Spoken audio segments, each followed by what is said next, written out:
Hello, welcome to uh, Virgo Philippines. So, reading ito for Virgo. Sun, Moon, Rising, Venus, Jupiter, Virgo. Take only what resonates.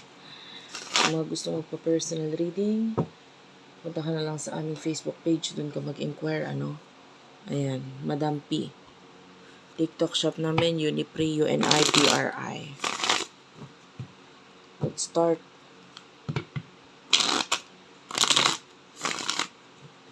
What do we have here for Virgo?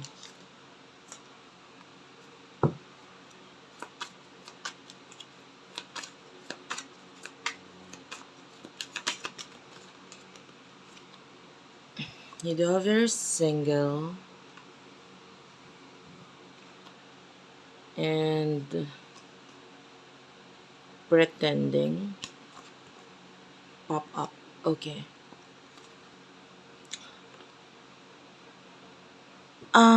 What I see here is Virgo na, yeah, single. You could be single. Ito dalawa yung nakukuha ko eh. Pwedeng ikaw ay single or ikaw ay gusto mong maging single, no? But, alin man doon. Currently, ang status mo, kung ikaw ay single, I see a lot of offer or meron. Kung wala pa, paparating. No? Kasi yung iba nakukuha natin na single ka and you're pretending you're happy, pero part of you is hindi ka naman talaga happy eh. Part of you, you want someone to be with na. No, lalo na yung ibang Virgo dyan. I'm talking to Virgo, Sun, Moon, Rising, Venus, Jupiter, Virgos. Na alam mo sa sarili mo na may kulang eh. 'Di ba? Sabihin ng iba single but happy. No, you're not. Yung iba, uh, deep inside, alam mo may longing. May gusto ko rin, nakakaingit din naman sa iba. 'Di ba? And it's okay na mainggit as long na yung pang-iinggit mo is hindi naman siya nakakasama towards the kinaiinggitan, no? Kasi part of life 'yan eh, ganun talaga. And nakikita natin you're just pretending here. Yan. Pero sabi ko nga, wag ka na malungkot kasi there's surprise or there's this person na parang, nakakita tayo dito ng hot air balloon. Eto, makakapagpasaya sa'yo. Will lift you up your spirit. And yung iba naman na you want to be single. Wait lang, guys. Okay, sorry about that. Actually, kagagaling ko lang sa paos. Medyo paus pa nga ako. Nag-ano lang ako sa labat. Ay, tama ba? Sa labat ba tawag doon? Basta yung may luya. Anyway. Yeah, if you are someone na hindi ka naman single, nandun yung energy mo naman na nakukuha ko na you want to be single.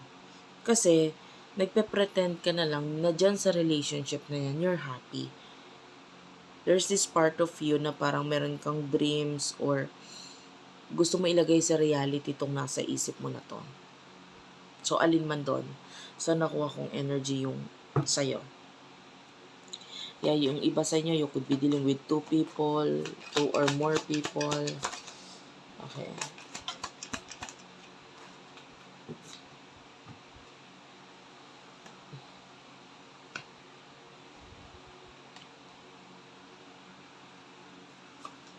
Insatiable is here and you do have your wish.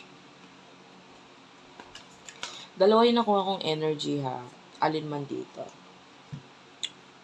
Denial. And you do have your crush at the bottom of the deck. Okay. If you're single, someone is crushing on you. May nagkaka-crush sa'yo. Pero, either because you are being cold talaga or they see you, no? Na parang nakikita ka nila, parang ang cold naman itong taong to, ang hirap naman itong lapitan or ang hirap mag-approach sa kanya kasi baka wala lang akong mapala. And, eto yung advice kasi if you're single and you want to, be in a relationship, be more open. Tapos, pag ikaw inaasar or tinutokso, medyo maging flirty ka rin naman minsan. Whether babae, lalaki, LGBTQIA+. Wag yung parang ang cold mo, parang hindi ka interested sa relationship, etc. Kasi yun nga, nakakakuha tayo ng energy na may nagkakagusto sa'yo. Kaya lang, nakikita ka niya na parang, ay, wala akong chance dito. 'Di ba? Pero, deep inside, I can see na meron eh. Merong chance sa'yo. So, be more open pagdating sa emotions mo. Naiintindihan ko naman kasi hermit, you are a hermit, you are a Virgo. So, tinatry mong protektahan sarili mo, tinatry mong maging cold because, gusto mong, ayaw mong masaktan. So, may mga kanya-kanya kayong rason kung bakit mo ginagawa yan. But, hanggang kailan ka magwi-wish? You do have your wish. So, hanggang kailan ka magwi-wish ng relationship?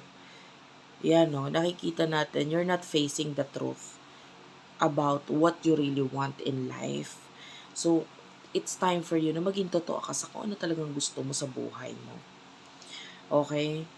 And then, if you are the one, those people na in a relationship, pero you want to be single, I'm feeling like there's this energy na either because you're dealing with a person na cold siya sa'yo, no? And nakakakita tayo dito ng denial. May mga bagay siyang deny. This could be a person na um, this person is wishing na sana a lot of you, this is a past person, na energy. Parang gusto niya ng um, alam mo yun, you know the feeling of uh,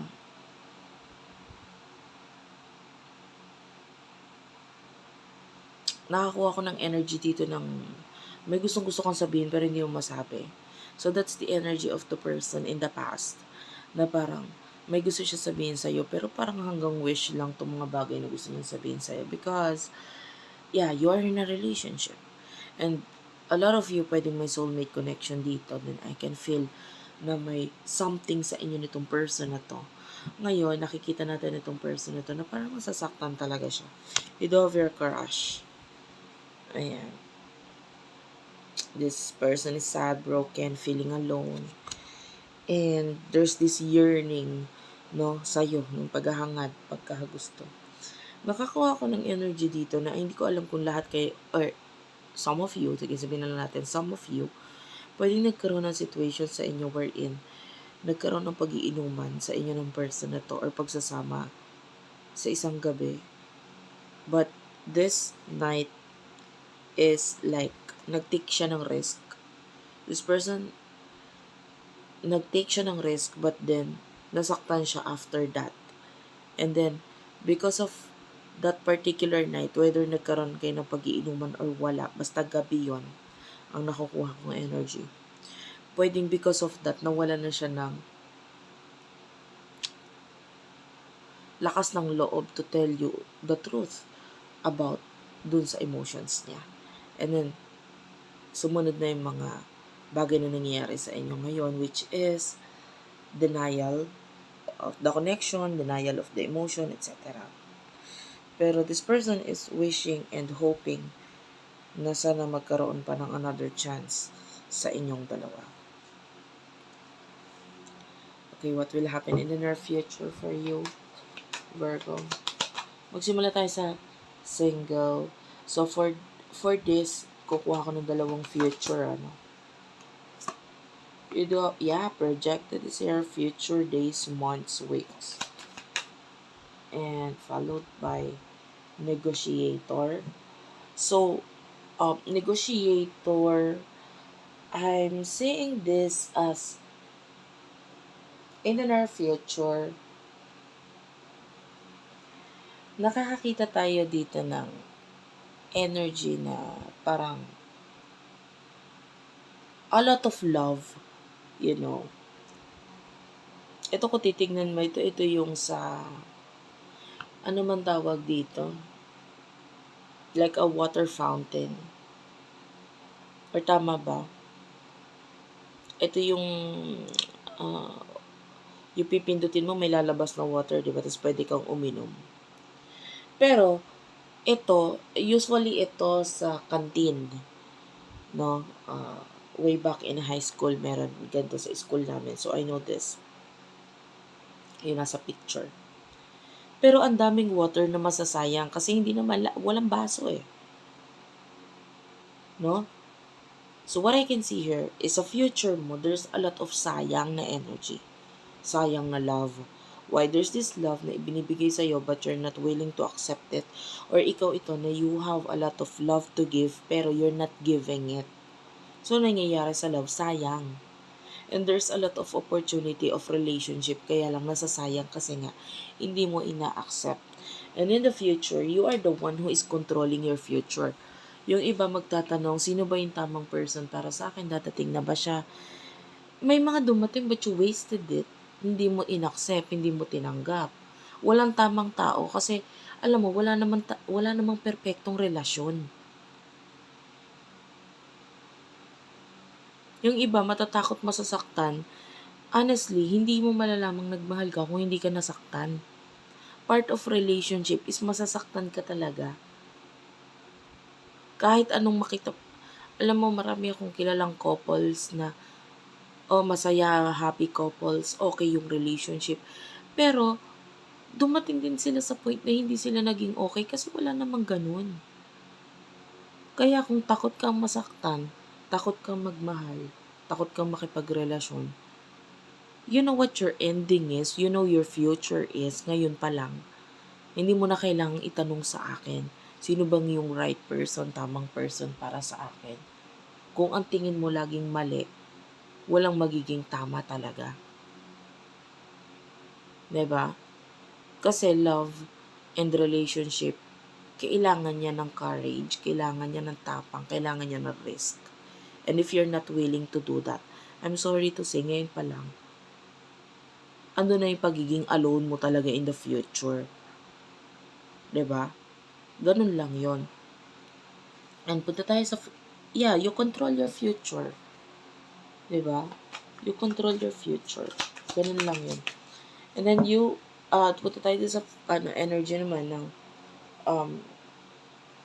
you are in a relationship, you want to be single. And then, nakikita mo dito, this one is concentrating, the single ones are concentrating sa future.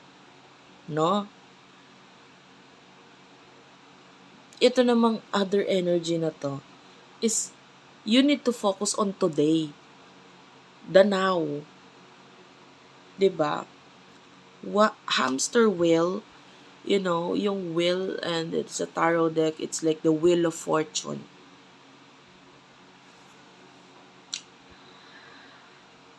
Kailangan mong, alam mo ang wheel of fortune, parang tuloy-tuloy lang ang ikot niyan. Isa lang ang iniikutan niyan. But if you want to make changes, you have to make changes ngayon pa lang. And you should focus on the present moment. Ano ba yung dapat alisan mo? Because you're no longer happy. You're no longer happy. Honestly, lalo na yung mga married couples dyan, I'm not pro, I'm not pro divorce or what. Kasi, why, sayang, kawawa yung mga anak, kanto ganyan. And lumaki ako sa family na ganun, na parang kailangan i-survive yung relationship. Yung kung ano man yung mga nagiging problema, maaayos yan. But then I realized, maiksi lang ang buhay. No? Nung, hindi na to yung era ng ng panahon dati na ganito ganyan. Hindi na yun eh. 'Di ba? Like, meron na tayong kakayahan ngayon to follow yung mga bagay na makakapagpasaya sa atin. And you see, this is at the bottom of the deck, intervention, rescue others involved. Sa panahon, guys, to tell you the truth, lalo yung mga married couples yan, walang magre-rescue sa'yo. So kung nasaan ka, hindi ka masaya, hindi ka naman din sumisigaw, paano ka re-rescuehin? Di ba, mo nasa relationship ka na, pinapakita mo sa tao, okay ka lang. Okay lang kayo. Pero deep inside, you're no longer happy. May kakayahan kang umalis sa relationship na hindi ka masaya, na especially if you are dealing with a person na parang toxic or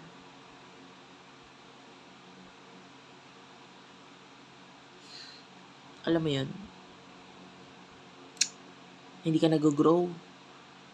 So you need to get out of that situation.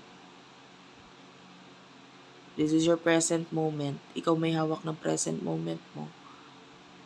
Walang ibang magre-rescue sa'yo dyan kundi ikaw. Diba? Like a hamster wheel. Yung hamster pag nag siya, tumakbo siya sa sarili niyang wheel, wala namang ibang patutunguhan yun, mapapagod lang. And that is you na kailangan mong umalis from that wheel. Because anong mangyayari pag mapapagod ka lang Kung tutuloy mo relationship or what, mapapagod ka lang. Hindi ka rin naman nag-enjoy. At the end of the day, you're not happy. Or, you also have a choice. Pwede ka naman magstay, but be more open sa partner mo. And then, baguhin nyo yung sistema ng relationship. Why not try to make your relationship a little bit more fun, exciting? Kasi bakit? Siyempre, habang tumatagal yung relasyon, nakakawalang gana, ganun at ganun, maybe it's time for you to, try nyo namang maglabas or pumunta sa ibang lugar. Diba? Change your routine. All in all, ang makakapagpasaya sa'yo, ikaw din. You have to make some kind of movement. And present moment ang kailangan mong isipin. Mag-focus ka sa present moment para maging masaya yung future mo. So, sana may nakuha kayong message dito sa aking reading. Maraming salamat. Ingat kayo lagi and bye-bye.